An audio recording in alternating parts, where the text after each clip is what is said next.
Le chef de l'État veut permettre aux Français de respirer sans attestation limitée dans le temps. Et avec les beaux jours, les parcs sont pris d'assaut. Mais peut-on se contaminer quand on est dehors ? C'est rare mais possible. D'ailleurs, la première contamination en extérieur a même été renseignée scientifiquement l'an dernier dans une étude chinoise qui avait remonté les contacts de plusieurs milliers de malades du Covid. L'un d'entre eux avait été infecté alors qu'il parlait dans la rue avec l'une de ses connaissances de retour de Wuhan. Depuis, d'autres cas ont été signalés, notamment la contamination de 260 adolescents lors d'un séjour en camping en Géorgie aux États-Unis l'été dernier. Ils avaient chanté et partagé des repas autour du feu de camp sans masque. L'air extérieur dilue les particules de virus, les UV les éliminent plus vite des surfaces. Selon une étude du ministère de la Santé japonais, il est 19 fois moins probable quasiment de se contaminer en extérieur que dedans. Mais quand vous éternuez par exemple, vous projetez des aérosols jusqu'à 8 mètres. Et dans un rassemblement où il y a du monde, sans masque, même en extérieur, vous voyez que ça peut quand même aller assez loin.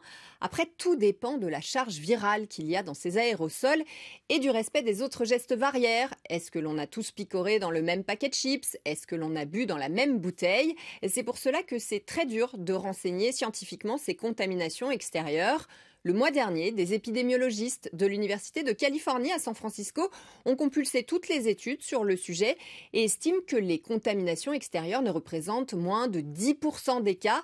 5% se sont produites à cause d'activités sportives ou de pique-niques. C'est par exemple le cas d'une vingtaine de personnes qui se sont retrouvées à plusieurs familles dans un parc de Münster en Allemagne. Une équipe de chercheurs européens en mécanique des fluides a même simulé les projections d'aérosols de quelqu'un qui ventile en courant, en marchant ou en faisant du vélo. Et ils estiment qu'il faudrait être à 5 mètres d'une personne qui marche, 10 mètres d'un jogger et 20 mètres d'un cycliste pour ne pas recevoir ces projections. Sauf qu'avant d'être affecté, là aussi, il faudrait connaître leur charge virale.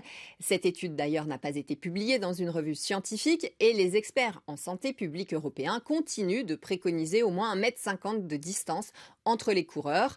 De son côté, l'épidémiologiste français Pascal Crépet attend beaucoup du festival test de Saint-Malo prévu au mois de mai en extérieur pour avoir plus d'informations sur ces contaminations dehors et la possibilité de clusters lors de rassemblements comme on les a vus sur les quais de Paris, de Lyon ou encore de Toulouse.